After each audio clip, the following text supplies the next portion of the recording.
இன்னைக்கு நம்ம பார்க்க போற படத்தோட பேரு லியோ. இன்னும் ரிலீஸுக்கு நாள் இருக்கு. ஆனா அதுக்கு முன்னாடியே கதை இப்படித்தான் இருக்கும்னு நிறைய பேர் கெஸ் பண்ண ஆரம்பிச்சிட்டாங்க. குறிப்பா ஹிஸ்டரி ஆஃப் வயலன்ஸ் அப்படின்னு 2005ல ஒரு ஹாலிவுட் படம் ரிலீஸ் ஆச்சு. அந்த படத்தோட கதை தான் இந்த படம் அப்படின்னு அடிச்சு நிறைய பேர் சொல்றாங்க. நம்ம சேனல்ல கூட கமெண்ட்ல அந்த படத்தை பேசுங்கன்னு கேட்டுட்டு இருந்தாங்க. நாம அந்த படத்தோட கதையை ஷார்ட்டா பார்த்துட்டு லியோவோட ட்ரெய்லரை வச்சு ஒவ்வொருத்தரோட கேரக்டர் என்ன, லியோல கதை எந்த வகையில மாறுபடுங்கிறத கணிக்க போறோம். நம்ம கணிப்பு சரியா தப்பா அப்படிங்கறத படம் ரிலீஸ் ஆகும்போது படம் பார்த்து தெரிஞ்சுப்போம். இப்போ கதைக்குள்ள போகலாம். இந்த படத்தோட ஸ்டார்டிங் சீன்ல ஒரு சைக்கோலயே ரெண்டு வெரைட்டி இருக்கு. ஒன்னு சின்ன சைக்கோ, இன்னொன்னு பெரிய சைக்கோ. ரெண்டு சைக்கோவும் ஊரா தெரியுதுங்க. யாரையோ ஒருத்தரை தேடிதான் பெரிய சிட்டி பக்கம் போகாம கிராமத்து பக்கமா போய் ஒதுக்குப்புறமா இருக்கக்கூடிய ஊராட்சி பேரூராட்சி அந்த லெவல் கிராமத்துக்கெல்லாம் போய் அங்க இருக்கிற ஹோட்டல் பேக்கரி லொட்டு லசுக்குன்னு எல்லாத்தையும் ஒரு பார்வை பாக்குறது, ஹோட்டல்ல தங்குறது, சுத்தி பார்த்துட்டு அடுத்த கிராமத்துக்கு போறது. இதுதான் இவங்களோட வேலை. ஒருவேளை டூரிஸ்டா இருப்பாங்களோ அப்படின்னு நினைக்க வேண்டாம். சீரியல் கில்லர்ஸ், கொலகாரனுங்க, பாவிங்க. பல வருஷமா யாரையோ தேடிட்டு இருக்கானுங்க. ரொம்ப டயர்ட் ஆயிட்டதா சின்ன சைக்கோ சொல்லுவான். அத அப்புறம் பார்த்துப்போம். கார் எடுத்துட்டு ஆபீஸ் பக்கம் வா, நம்ம ஹோட்டலை காலி பண்ணிட்டு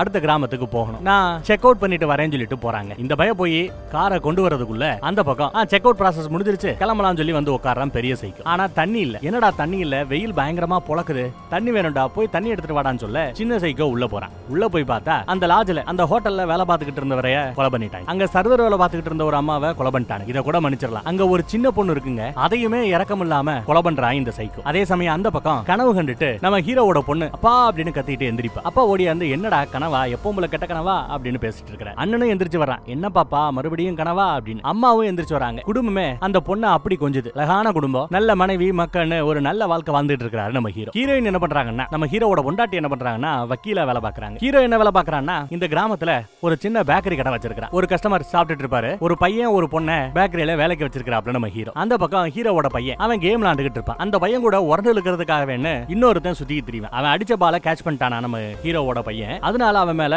செம காண்டுல இருக்கிறான் இந்த ரவுடி பயவுல. அப்பப்ப போய் அவனை சீன்றது, வாடா ஒத்த மோதி பாப்போம் வாடா அப்படின்னு இது பண்றது. ஆனா சண்டை சச்சரவு வேணாம், ஒதுங்கி போகணும் அப்படின்னு சொல்லியே வீட்டுல வளர்த்திருக்கிறாப்ல நம்ம ஹீரோவும் ஹீரோயினும். அதனாலேயே ஒதுங்கி தான் போறாரு. அத கோலத்தடபாவும் ஒருத்தவன் திருப்பி அடிக்க மாட்டேங்கிறான்றதுனாலயே திரும்ப கொட்டுறதும் தான் சுத்தி இருக்கிற இந்த ரவுடி பள்ளிகளோட வேலை. என்னடா வாழ்க்கைன்னு பையன் கொஞ்சம் வெறுப்பா இருக்கான். கொஞ்சம் பயம் இருக்கத்தான் செய்யுது. அந்த பக்கம் புருஷனும் பொண்டாட்டியும் ரொம்ப நாளைக்கு அப்புறம் இன்னைக்கு கொஞ்சம் சந்தோஷமா இருக்கலாமேன்னு கொஞ்சம் ஒண்ணு மண்ணா இருக்கிறாங்க. இப்பேற்பட்ட ஒரு புருஷன் கிடைக்கிறதுக்கு கொடுத்து வச்சிருக்கணும்னு அந்த அம்மா சொல்லுது. இல்ல நான் தான் கொடுத்து வச்சிருக்கணும்னு இவர் சொல்றாப்ல. அப்புறம் அந்த பையனுக்கு ஒரு கேர்ள் ஃப்ரெண்ட் இருக்கா. ரெண்டு பேரும் ரோட்டோரமா உட்காந்து ஏதோ கதை பேசிட்டு இருப்பாங்க. அப்போ அந்த ரவுடி பசங்க போவானுங்க. என்ன ஓவரா கொஞ்சிக்கிட்டு இருக்காங்க. இப்போ அவனுக்கு இருக்கு பாரு, அந்த பொம்பளை புள்ள முன்னாடியே எப்படி அசிங்கப்படுத்துற பாருன்னு சொல்லிட்டு வண்டி அப்படி யூ டர்ன் பண்ண பார்த்தா அந்த சைக்கோஸ் வண்டி இங்க வந்து நிக்குதுங்க. இந்த ரவுடிஸ் நாங்க பெரிய ரவுடிங்கிற மாதிரி அவங்கள ஒரு பார்வை பார்ப்பாங்க. ஆனா அந்த ரவுடிஸ் யாரு, அந்த சைக்கோஸ் எல்லாம் இவங்கள ஒரு பொருட்டாவே மதிக்கல. எப்படி பார்வை பார்க்கறாங்கன்னு பாருங்க. அதே மாதிரி இப்ப இவங்க வந்துட்டு இருக்கிற வண்டியை பாருங்களேன். அப்ப கார் வச்சிருந்தாங்க, இப்போ வேன் வச்சிருக்கானுங்க. எங்கெல்லாம் போறாங்களோ எல்லா இடத்துலயும் கொலை, அங்க இருக்கிற வண்டி அந்த வண்டியை எடுத்துட்டு இப்படி ஊர் சுத்துறது.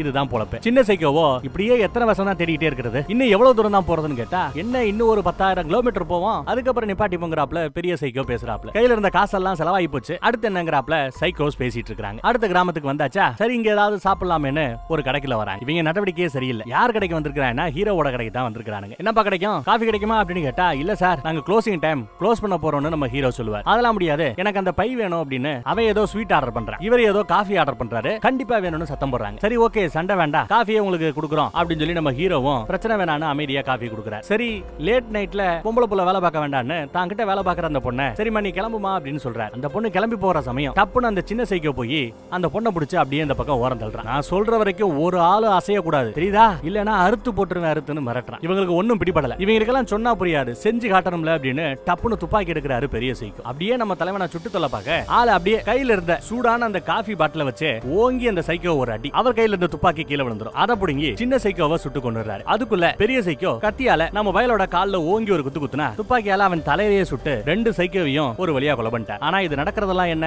தற்காப்புக்காக நடக்குது. அங்க இருந்த கஸ்டமர்ஸ் எல்லாம் அதை பார்த்து நம்ம ஹீரோவோட ஹீரோயிசத்தை பத்தி பேச ஆரம்பிச்சாங்க. கால்ல குத்து விழுந்ததுனால ஹாஸ்பிட்டல்ல இப்போ அட்மிட் ஆயிருக்காரு. அதுக்குள்ள நியூஸ் மீடியான்னு எல்லா பக்கம் பரவிடுச்சு. ஒரு சாதாரண பேக்கரி கடைக்காரரு எப்படி அங்க இருந்த கஸ்டமரோட உசுரை காப்பாத்தினார் தெரியுமா, அங்க வேலை பார்த்த ஒரு பொண்ணோட மானத்தை காப்பாத்தினார் தெரியுமா அப்படின்னு எல்லா பேரும் இன்டர்வியூ அது இதுன்னு பொழக்க ஆரம்பிச்சிட்டாங்க. நம்ம தலைவனோட போட்டோவை எல்லா பேரும் போட்டு ஹீரோயிசம்னு பேசிட்டு இருக்காங்க. பட் நம்ம ஹீரோக்கு அதெல்லாம் பெருசா விருப்பம் இல்ல. கொண்டாடி ஓடியா அந்த புருஷனை பார்த்து ஒண்ணு இல்லன்னு ஆறுதலா வந்து கட்டி பிடிச்சிக்கிறாங்க. எல்லாரும் என்னடமோ பேசுறாங்கன்னு புருஷன் சொன்னா அதனால என்ன, உன்னை எல்லாரும் ஹீரோயிசத்தோட பாக்குறது எனக்கு ரொம்ப பிடிச்சிருக்கு, வா போலாம் அப்படின்னு டிஸ்சார்ஜ் பண்ணி கூட்டு போறாங்க. பேப்பர்ல கூட அவரோட போட்டோ தான். வெளியில வந்தா ஊரே கைத்தட்டி ஆர்ப்பரிக்குது, மனுஷனா கொண்டாடுறாங்க. வீட்டுக்கு போனா அங்க மீடியா ஆல்ரெடி இவங்களுக்காக காத்துக்கிட்டு இருக்கு. என் இடத்துல யாரா இருந்தாலும் அப்படிதான் செஞ்சிருப்பாங்க. ஏதோ கையில கிடைக்கிறத வச்சு அடிச்சிருப்பாங்க, துப்பாக்கியை பிடிங்கிருப்பாங்க, சுட்டிருப்பாங்க, அவ்வளவுதான் நடந்திருக்கு, இதுக்கு மேல எதுவும் கேட்காதீங்கன்னு சொல்லி மீடியாக்காரங்களை என்கரேஜ் பண்ணாம அவங்க போட்டோ எடுக்கிறத விரும்பாம தட்டி கழிச்சிட்டு தான் போறார். வீட்டுக்கு வந்து உட்காந்தாச்சு. பொண்டாட்டி கொஞ்சம் அந்த பக்கத்துல எட்டி பார்த்தா வேற ஒரு கார் நிக்குது. இன்னும் இந்த மீடியா தொல்லை தாங்கல இல்ல அப்படிங்கிறாங்க பொண்டாட்டி. ஏதோ ஒரு கார் வந்து நின்னுட்டு பார்த்துட்டு போயிடுது. அடுத்து மேட்டரை கேள்விப்பட்டு நம்ம ஆளோட ஹீரோயிசத்தை கேள்விப்பட்டு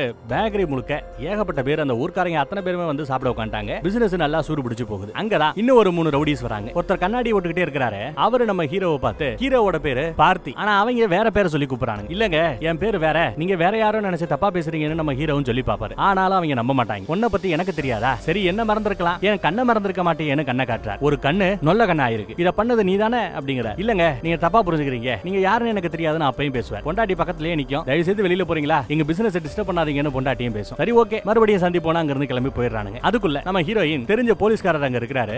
அவருக்கு போனை போட்டு என்ன ஏதுன்னு ஒரு 8 விசாரிங்கன்னு சொல்ல போய்கிட்டு இருக்கிற அந்த ரவுடிஸோட வண்டியை நிப்பாட்டி போலீஸ்காரர் விசாரிக்கிறார். அவங்க பேர் என்ன, ஊர் என்னங்கறத ஐடி கார்டு எல்லாம் பார்த்துட்டு இந்த ஊரை டிஸ்டர்ப் பண்ணாதீங்க, அமைதியா இருக்கிற ஊரு, இடத்த காலி பண்ணிட்டு போயிட்டே இருக்கணும்னு மிரட்டி அனுப்புறாரு. அதுக்கப்புறம் வீட்டுக்கு போய் டேய் அவங்க பேர் என்ன, ஊர் என்ன எல்லாத்தையுமே நான் சிஸ்டம்ல போட்டு செக் பண்ணி பார்த்தா ஒவ்வொருத்தன் பேர்லயும் ஏகப்பட்ட கொலை, 4 கொலை 2 கற்பழிப்பு 4 வெட்டுக்குத்துன்னு ஏகப்பட்ட கேஸ் இருக்கு. அவங்க எல்லாம் நல்லவங்களா தெரியல, உங்களை நிம்மதியா இருக்க விட மாட்டானுங்க, பேசாம இங்க இருந்து ஓடிடுங்கிற ரேஞ்சுக்கு அட்வைஸ் போடுறாரு. இல்ல நாங்க பாத்துக்கிறோம்னு இவங்களும் பேசி முடிக்கிறாங்க. அடுத்த நாள் வேலைக்கு போயிட்டு இருந்தா பேக்கரிக்கு வெளியில ஒரு கார் நிக்குது. நம்ம ஹீரோவோட வீட்டு பக்கமா கார் சரட்டுன்னு போகுது. எங்க வீட்டுல இருக்கிறவங்களை கொலை பண்ணிடுவாங்களோன்னு பயந்துட்டு வீட்டுக்கு போனை போட்டு துப்பாக்கி இருந்தா எடுத்து ரெடியா வச்சுக்கோ, அட்டாக் பண்ண யாரோ வர்றாங்கன்னு அப்படியே இவன் ஓடியாராங்க. இந்த மாவும் பதறி போய் துப்பாக்கி எடுத்து காத்துக்கிட்டு இருக்கும். ஒரு வழியா ஓடி அந்த வீட்டுல பார்த்தா அப்படி ஒண்ணு நடக்கல, யாரும் அட்டாக் பண்ண வரல. அப்பாடான்னு நிம்மதி பிரிவிச்சு கூட விட்டு முடிக்கலங்க. அதுக்குள்ள அடுத்த பிரச்சனை ஆரம்பிக்குது. பையன் அப்பாட்ட நோண்டி கேள்வி கேட்கறான். என்னாச்சு, என்ன நடக்குது, ஏதாவது சொல்லுங்க வைங்கன்னு கேட்கறான். இல்லப்பா ஒரு கார் விரட்டு நம்ம வீட்டு பக்கம் வந்துச்சு, உங்களை ஏதாவது செஞ்சுருவாங்கன்னு சொல்லி பயந்துட்டு இருந்ததா சொல்றாப்ல. ஒரு கால அது உண்மையா இருந்தா யாராவது இங்க வந்து ஏதாவது பண்ண பாத்திருந்தா கையில துப்பாக்கி இருக்குல்ல அப்படிங்கிறாப்ல. துப்பாக்கிய அப்படி ஒரு முறுக்குறாரு துப்பாக்கி. அப்புறம் அம்மாவும் பொண்ணும் ஷாப்பிங் போனா அங்கேயும் அந்த ரோடிஸ் வந்து அந்த ஒத்தக்கண்ணை வந்து குழந்தைய மிரட்டி உன் புருஷன் வேற ஏதோ பேர் சொல்லி இங்க வாழ்ந்துகிட்டு இருக்கான், அவனோட உண்மையான பேர் வேற, பேரை வேணா அவன் மாத்தலாம், ஆனா ஒரு சாதாரண பேக்கரி கடைக்காரனுக்கு எப்படி இவ்வளவு அழகா சண்டை போட தெரியும், எப்படி சீரியல் கொலைகாரங்களையே அவரால கொலை பண்ண முடிஞ்சது, இத பத்தி அவன்கிட்ட கேட்டிருக்கியா, யோசி உன் நடந்துக்கு தான் சொல்றேங்கிறாப்ல சொல்லிட்டு போறாருங்க. குழப்பி விட்டுட்டு போறாரு பொண்ணு. அந்த பக்கம் ஸ்கூல்ல ஒதுங்கி போன நம்ம ஹீரோ கிடையாது, ஹீரோவோட புள்ள. அவனை நோண்டிக்கிட்டே இருந்தவங்களே இப்ப நம்மால அப்பா கொடுத்த அந்த தைரியத்துல இப்போ நொங்கெடுக்க ஆரம்பிச்சிட்டார். அப்பா ஹீரோசத்தோட 2 பேரை சுட்டே கொள்ளலாம், நாம 2 எத்தக்கூடாதான்னு சொல்லி 2 பசங்களையும் போட்டு பொலந்து தான் வீரத்தை காமிக்கிறாருங்க. ஆனா சஸ்பெண்ட் பண்ணிட்டாங்க. மேட்டர் அப்பாக்கு தெரிஞ்சு அப்பா கோவப்படுறாரு. டேய் நம்ம வீட்ல இப்படி வளர்ப்பு இருக்கிறதா, நம்ம வீட்ல வளர்ற பையன் இப்படி எல்லாம் போற வரவெல்லாம் இழுத்து போட்டு அடிக்க மாட்டாங்கடான்னு சொன்னா, ஆமா நம்ம வீட்ல இழுத்து போட்டு அடிக்க மாட்டோம், ஆனா சுட்டு கொன்னுடுவோம்ல அப்படின்னு சொல்ல சப்புன்னு வராரு. கோவத்துல அங்க இருந்து போயிடுறாங்க. நில்லுன்னு சொன்னாலும் நிக்காம போயிடுறாங்க. திருப்பியும் அந்த ரவுடி கும்பல் வரும். ஆனா இந்த தடவை போன அந்த பையனை பிடிச்சி இழுத்துட்டு வந்துறாங்க. ஒழுங்கா என் கூட வா, இல்ல உன் புள்ளைய கொன்னுடுவான்னு மிரட்டுறாங்க. என் புள்ளைய விட்டு நான் வரேன் அப்படின்னு சொல்லி பொண்டாட்டியை அமைதிப்படுத்திட்டு புள்ளைய இந்த பக்கம் அனுப்ப நம்ம ஹீரோ அந்த பக்கம் போறான். ஆனாலும் சான்ஸ் கிடைக்கும் போது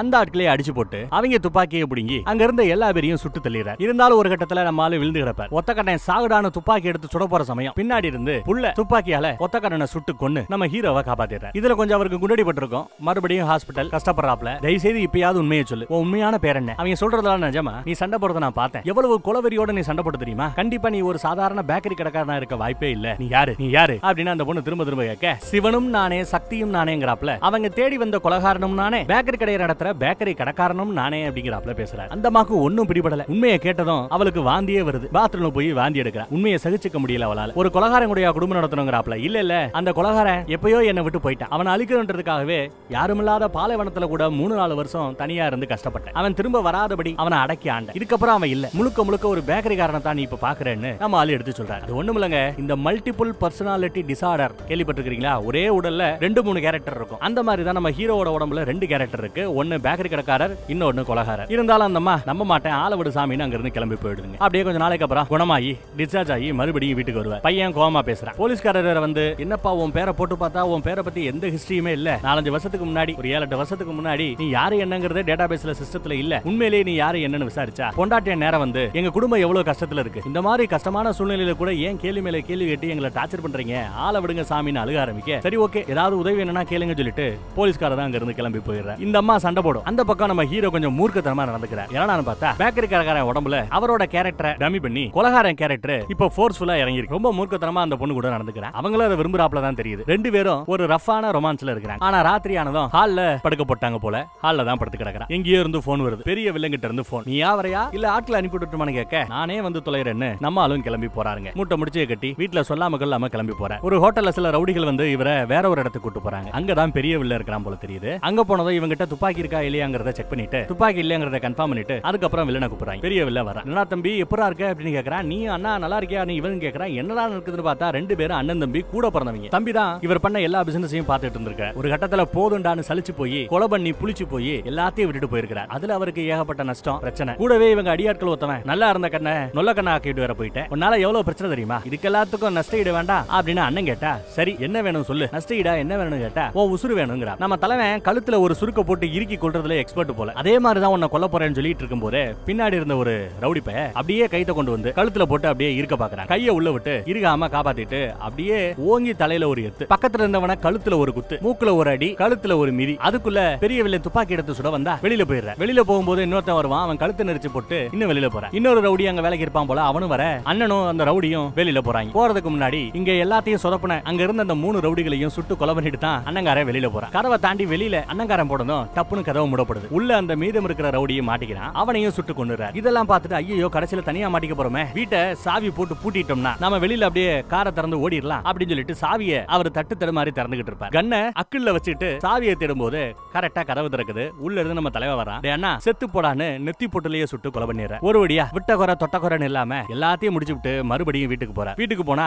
எல்லாம் சாப்பிட உட்காந்துருப்பாங்க. யாரும் சாப்பிடுங்கன்னு சொல்லல, பொண்டாட்டி சொல்லல. ஆனா பொண்ணு அப்பாக்காக தட்டெடுத்து வச்சு பாசத்தோட பாக்கு. பையன் அவருக்காக சாப்பாடு பரிமாறுறான். இதையெல்லாம் பார்த்ததும் பொண்டாட்டி புருஷனை மன்னிச்சு ஏத்துப்பான்னு நம்பலாம். இவ்வளவுதாங்க படம். படம் முடிஞ்சு போச்சு. நல்லா இருந்துச்சுல? அந்த காலத்து படம். கிட்டத்தட்ட 18 வருஷத்துக்கு முன்னாடி எடுத்த படம். அப்பயே கதை எவ்வளவு அழகா இருக்கு. இதுல அங்க மானே தேனேன்னு போட்டு படம் முழுக்க இதுல பாத்தீங்கன்னா ஃபைட் சீன் சில வினாடிகள்ல முடிஞ்சு போயிடும். ஆனா லியோ படத்துல படம் முழுக்க சண்டையா தான் இருக்க போகுது. இப்போ லியோவோட கேரக்டர்ஸ் எல்லாத்தையும் பாத்துருவோம். யாராரு என்னென்ன கேரக்டரை பண்றாங்கங்கற நம்மளோட கணிப்பை பத்தி இப்ப நம்ம பார்க்க போறோம். எடுத்ததுமே ட்ரெய்லர்ல ஒரு சீரியல் கொலகாரனை பத்தி நம்ம தலைவன் பேசுவாப்ல இல்ல. அந்த சீரியல் கொலகாரங்க வேற யாரும் இல்ல. இதோ கண்ணு 2 பூனக்கண்ணு மாதிரி இருக்கே இவன் ஒரு கொலகாரன். அந்த சின்ன சைக்கோன்னு ஒரு கேரக்டர் வந்ததுல அதுதான் இவன். சரி அப்ப பெரிய சைக்கோ அப்படின்னு கேட்டீங்கன்னா என்னோட கெஸ் நம்ம மிஸ்கின் இருக்காருல்ல டைரக்டர், அவர் தான் பெரிய சைக்கோன்னு நினைக்கிறேன். ஆளை பார்த்தாலே கொஞ்சம் சைக்கோ மாதிரி தான் தெரிவாரு, சைக்கோ மாதிரி தான் பேசுவாரு. அதனாலேயே சைக்கோ கேரக்டருக்கு நம்ம லோகேஷ் கனகராஜ் கூட்டு விட்டார் போல தெரியுது. ஓரளவு நான் சொல்றது சரியாப்படுதா? சரியாப்பட்டா கமெண்ட்ல நீங்க சொல்றது சரிதான் அப்படின்னுங்க. ஒரு கால் நான் தப்பா சொன்னா எந்த கணிப்பு தப்பா இருக்குங்கிறதையும் நீங்க கமெண்ட்ல சொல்லலாம். அதே மாதிரி அந்த 2 சைக்கோக்களும் எங்கெல்லாம் போறாங்களோ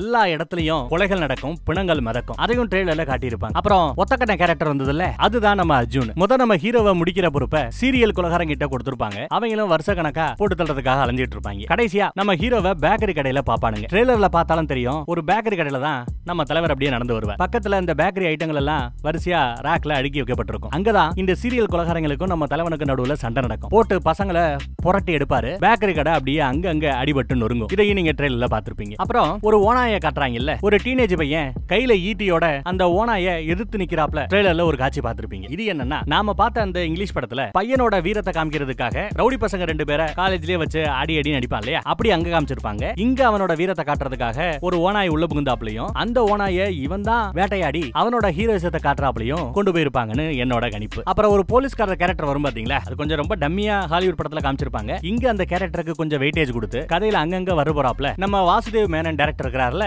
அவருக்கு அந்த போலீஸ்காரர் வேலையா கொடுத்திருக்காங்க. அப்புறம் ஹீரோயின் ரோல் ஆஃப் கோர்ஸ் நம்ம த்ரிஷா மேடத்துக்கு தான் கிடைச்சிருக்கு. எப்படி அவ்வளவு பெரிய பையனுக்கு அம்மாவா நடிக்கிறதுக்கு இவங்க ஒத்துக்கிட்டாங்கன்னு தெரியல. சரி வயசாயிடுச்சு, இப்படி போனாதான் குஷ்பு மாதிரி இன்னும் சில வருஷம் தாக்கு பிடிக்க முடியும்னு நினைச்சிட்டாங்கன்னு நினைக்கிறேன். அவங்க போற ரூட் சரியான ரூட் தான். அதே மாதிரி கடைசியா அந்த அண்ணங்கார ரோல் அதை பண்றதுதான் நம்ம சஞ்சய் தத். ஆமா, சஞ்சய் தத்தும் நம்ம ஹீரோ லியோவும் அண்ணன் தம்பிங்க. எல்லாம் வேண்டாம்னு ஒதுங்கி போக நினைச்ச நம்ம பார்த்திய தனக்குள்ள இருக்கிற லியோ கேரக்டரை வெளியில வராதபடி பல வருஷமா பாத்துக்கிட்டு இருந்த அந்த பார்த்திய சுரண்டி விட்டு உள்ள இருந்த லியோ வெளியில வர்றான். அந்த ரவுடிகளோட சாம்ராஜ்யத்தை மொத்தமா அழிக்கிறான். இதுதாங்க கதை. தன்னை போட்டோ எடுக்க வரவங்கள போட்டோ எடுக்க விடாம கொடைய வச்சு மறைக்கிறார் பாத்தீங்களா. இது தன்னோட அடையாளம் வெளியில தெரிஞ்சிட கூடாதுன்னு அவர் தன்னை காப்பாத்திக்க பண்ண முயற்சி. ஆனா அதையும் தாண்டி மீடியால மேட்டர் வெளியில போயிடும். அதே மாதிரி ஒருத்தன் கழுத்துல ஒரு சுருக்க போட்டு இருக்குவான் பாருங்க, இதுவும் நம்ம தலைவனோட ஸ்டைல் தான். இப்படி இருக்கி 4 பேரை கொன்னு இருப்பார் போல தெரியுது. அதே மாதிரி ட்ரெய்லர்ல அப்படியே அவரோட இதய துடிப்பு லபக்கு லபக்கு லபக்குன்னு துடிக்கும். ஒரு ஸ்டேஜுக்கு அப்புறம் அப்படியே கொலவெறியோட அப்படி கண்ணை திறப்பாரு. அப்பதான் பார்த்திங்கிற கேரக்டர் போய் லியோங்கிற அந்த கொலகார கேரக்டர் அப்படி முழிக்கிறாப்ல காட்டுறாங்க. அப்படி லியோ கேரக்டர் வெளியில வந்ததுமே தான் எல்லா பேரையும் அடிச்சு நொறுக்குறார். தன்னை காப்பாத்திக்கிற ஒரு சூழல். ஹாலிவுட் படத்துல மொத்தம் 3 இடத்துல சண்டை வரும். ஒன்னு அந்த சீரியல் கில்லர்கள் கூட பேக்கரியில நடக்கிற சண்டை, இன்னொன்னு அர்ஜுனன் குரூப்போட நடக்கிற சண்டை, அப்புறம் கடைசியா அண்ணங்காரங்க கூட நடக்கிற சண்டைன்னு மொத்தம் 3 சண்டை. ஹாலிவுட் படங்கிறதுனால நறுக்கா முடிச்சிட்டாங்க. நம்ம ஆட்கள் ஒரு 50-100 பேரை புத்திசல் மாதிரி உள்ள இறக்கி விட்டு சண்டைய பெருசா போட வச்சிருப்பாங்க. வீட்ல நடக்கிற சண்டைய இங்க ரயில்வே ஸ்டேஷனா, ஆமா ரயில்வே ஸ்டேஷன் பக்கம் வச்சிருக்காங்க. அதே மாதிரி ட்ரெய்லர்ல எவனோ ஒரு டேஷ் என்ன மாதிரியே இருக்கான்னு சொல்லி என்னையே எல்லாரும் படுத்துறாங்கன்னு உணர்ச்சி பொங்க பேசிட்டு இருப்பாரு பாத்தீங்களா நம்ம ஹீரோ. அப்ப அவருக்கு தெரியாது அவரோட உடம்புல லியோங்கிற ஒரு கேரக்டர் வந்து போறது அவருக்கு தெரியாது. ஒவ்வொரு சண்டையிலையும் அந்த லியோ கேரக்டர் தான் அவரை காப்பாத்துது அப்படிங்கறதும் தெரியாது. கடைசியில கடைசியில அந்த உண்மை தெரிய வரும்போது மனுஷன் கொஞ்சம் துடியா துடிச்சு போயிருப்பாப்ல. இவ்வளவுதாங்க கதை. மீதி விஷயத்தை படம் பார்த்து தெரிஞ்சுப்போம். கடைசியா ட்ரெய்லர் முடிக்கும் போது கூட ஒரு நாணயத்தை காட்டுவாங்க. அந்த நாணயத்துல கீழே ஸ்வீட்னு எழுதிருக்கும், மேல பிளடின்னு எழுதிருக்கும். படத்தோட லோகோவா ஏன் இப்படி ஃபிக்ஸ் பண்றாங்கன்னா, ஒரு நாணயத்துக்கு 2 பக்கம் இருக்கும். அதே மாதிரி தான் நம்ம ஹீரோக்கு உடல் 1, ஆனா அவர்கிட்ட இருக்கிற கேரக்டர் 2. ஒரு கேரக்டரோட பேரு பார்த்தி, இன்னொரு கேரக்டரோட பேரு லியோ. பார்த்திங்கிற கேரக்டர் ஸ்வீட் எல்லாம் வச்சு பேக்கரி கடையை நடத்திட்டு இருக்கிறதுனால தான் லோகோல ஸ்வீட்னு எழுதிருக்காங்க. ஆனா லியோங்கிற கேரக்டர் பிளடி கொலகாரங்கிற ஒரு கேரக்டர் பண்ணிருக்கிறதுனால தான், ஒரு கொலகார தொழில் பண்ணிட்டு இருந்ததுனால தான் பிளடிங்கிற பேரை லோகோல மேல போட்டுருக்காங்க. கீழே ஸ்வீட் பேக்கரி கடை, மேல பிளடி கொலகார தொழில். பேக்கரி கடைக்கும் கத்தி வேணும், கேக்கெல்லாம் வெட்டணும்ல. கொலகார தொழிலுக்கும் கத்தி வேணும், ஆளை வெட்டணும்ல. இப்படி எல்லாத்தையும் சேர்த்து கத்தி எல்லாம் வச்சு லோகோவை ரெடி பண்ணிருக்காப்ல. நான் சொன்னது சரின்னு பட்டுதுன்னா கமெண்ட்ல சொல்லுங்க. இல்ல நான் கேரக்டர் பேரை தப்பா சொல்லிருக்கலாம், இல்ல கதையை கணிக்கிறதுல தப்பு பண்ணிருக்கலாம். அந்த மாதிரி தப்புகள் இருந்தாலும் நீங்க கமெண்ட்ல சுட்டி காட்டுங்க. மத்த ஆட்களும் கமெண்ட்டை படிச்சு பார்த்து தெரிஞ்சுக்கட்டும். தேங்க்யூ.